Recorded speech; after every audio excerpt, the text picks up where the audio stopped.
As the Second World War was drawing to an end, the Soviet Red Army pushed forward against fierce German resistance. In October 1944, when the Red Army crossed into Hungary, the Hungarians welcomed them as liberators. But in Budapest, the fighting was at its fiercest. The Germans had orders from Hitler to resist street by street. The struggle went on for 7 weeks. Large areas of the city were completely destroyed, and thousands of people were killed. Years to whisper complaint against the Soviet Union and the ruling communist regime was to risk imprisonment or death. Now, thousands of university students were demonstrating openly against the repression under which all Hungarians lived. Even soldiers in the street looked on with approval. Russians out, that was the main demand. The students also wanted free elections, a legal opposition, and no censorship of the press. Their hopes were high. Soviet troops had withdrawn from Austria a year earlier, and just 2 days before, Poland had won substantial concessions from the Soviet leadership. They sang their national anthem. The first stirrings of hope for the people of Hungary had been the death of Stalin 3 years before. Stalin's death was a fantastic good news, you know. It was really like winning the sweepstakes. And we really hope that something will happen now, and quite suddenly. And Stalin was, without doubt, the most hated person in Hungary. We hated him religiously, you might say. The 50-foot monument to the man they hated stood in the city center. That afternoon, the demonstrators swarmed round it. Metal workers cut through the brazen legs and toppled Stalin from his marble pedestal. It was really the symbol of everything we hated. It was the most visible and manifest sign and symbol of Soviet occupation. Another group of demonstrators made for the headquarters of the Hungarian radio. They wanted their 16 points to be broadcast to the whole nation. Kossuth Rádió Budapest, pontosan 10 óra, híreket mondunk. The authorities allowed a delegation into the building to negotiate. But outside, with no news of progress, the crowd grew restless. Suddenly, a detachment of the ARVO, the secret police, opened fire on the demonstrators. And all of a sudden, a burst of what appeared to be Tommy gun fire, presumably over their heads initially. And then I remember a chap falling on the floor next to me, and he must have had a severe wound, because within minutes there was blood everywhere on the pavement. Those first shots turned a peaceful protest into a revolution. Armed with the weapons of sympathetic Hungarian soldiers, the crowd laid siege to the radio station.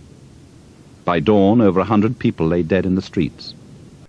Everywhere around me, the communist propaganda machine was churning out information on how Rákosi is going to lead Hungary into a wonderful future. At school, we had to learn Russian and join the young pioneers. I didn't know what indoctrination and propaganda meant until my mother told me that not always everything is what it seems to be. Pictures and words can lie. From then on, I listened more carefully for what I was being told. These heavy-stepping oxen were presented by the Soviet people to the free peasants of a liberated country. Like cotton wool clouds in the sky, Soviet cotton drifts to Hungary to feed our hungry textile machinery, so our freezing workers can clad themselves in warm materials.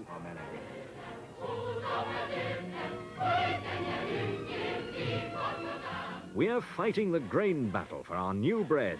An ocean of grain fields await us, and we are expecting a good harvest.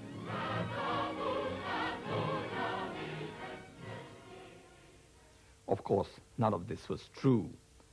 The communists used the newsreel for propaganda every time we went to the cinema. We were bombarded with it.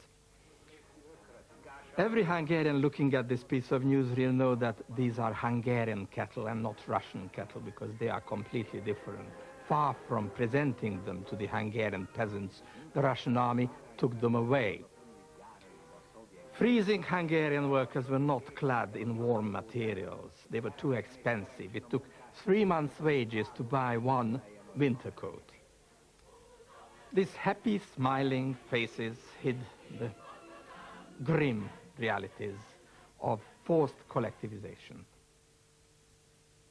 We lived in Budapest, in the city, but through the lack of food in the shops, we realized the problems of the countryside. For the first time in living memory, there was a shortage of potatoes and bread. While we went hungry, the Russians took an enormous amount of food out of the country.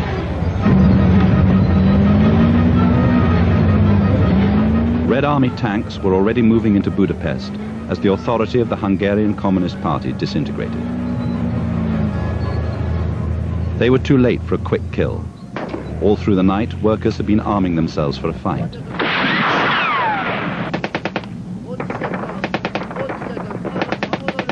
What followed was a battle for control of the city. On one side, Soviet tanks and the secret police.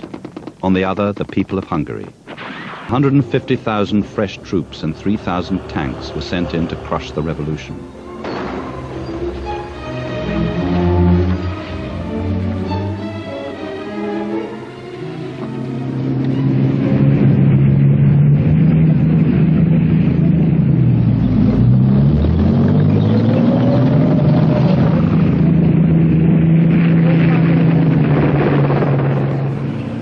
The Battle of Budapest was bloody and one-sided. With the Hungarian army disorganized, it was left to the street fighters to resist where they could. But they were without a leader. Imre Nagy had fled to the Yugoslav embassy, and his defense minister, Paul Maleta, had been arrested by the very Russians with whom he had gone to negotiate in person. This is Hungary calling. This is Hungary calling. The last remaining station, or to the United Nations. Early this morning, the Soviet troops launched a general attack on Hungary. We are requesting you to send us immediate aid. For the sake of God and freedom, help Hungary. But there was no help. Radio broadcasts from the West urged Hungarians to resist, but no government was prepared to intervene. Britain and France had their own war to fight, and the realists in the State Department knew that America would not take direct action. Within a week, the Russians had control of the city. The revolution was over, and Hungarians began to learn the terrible price of inflicting humiliation on the forces of the Soviet Union. Innocent people got shot down purely by queuing up for their food. And I've seen that myself. People would be waiting for the bakery to open to buy the bread and the milk, and an armoured car would thunder down the street and would open fire on them. Kids of 5, 6, 7, old ladies, they'd be mowed down. I could see one of the Russian tanks guarding the corner of the avenue. And then I saw this Red Cross car come slowly with a big Red Cross flag on it directly towards the tank. And just as the car got in front of us, we were of course protected by the corner, the tank fired. And the Red Cross car caught fire.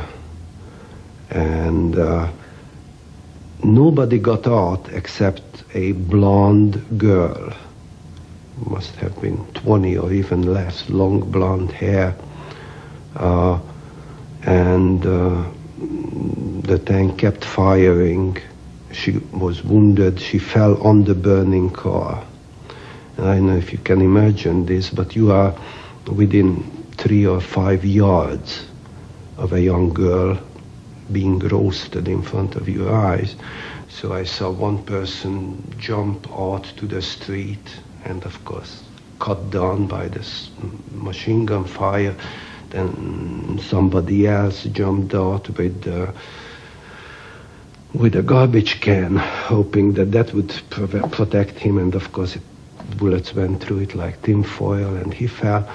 And then maybe 20 of us, with our bare hands, tore down the water pipe from the side of the building and tried to kind of scrape her off the car and pull her out.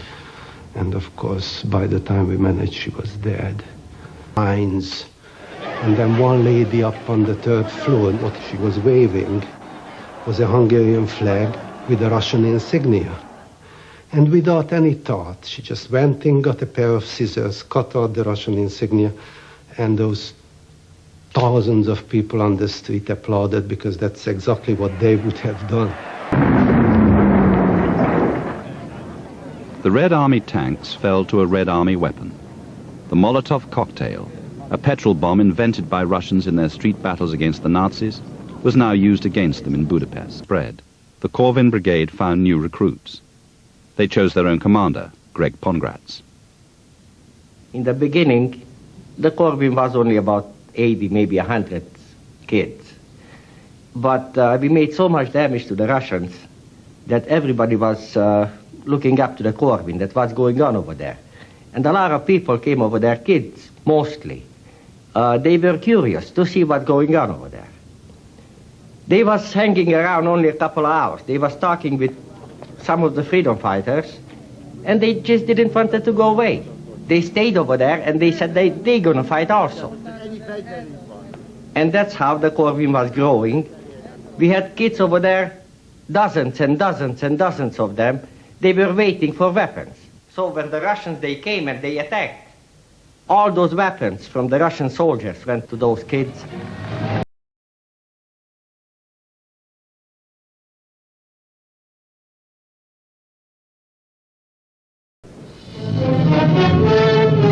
The Suez Canal, lifeline of Europe in a dramatic sequence of events, became a cause of war. On the 31st of October, the British and French had begun their attack on Egypt to seize the Suez Canal. The crisis could not have come at a worse time for Hungary. Within days, Egyptian forces were completely routed. We understood immediately that when the Suez invasion happened, Hungary is just going to be one of many things going on in the world. And this was like carving it in stone to the Russians, that we are so busy with Suez that there is no way that we will do anything in Hungary, that you have a free hand in Hungary. I remember that was really the first time I really was scared. Not so much during the shooting, but when I heard about Suez. And within half an hour, the opinion of everybody around me was that we are finished, because there is no way that the Russians would miss that chance to come back.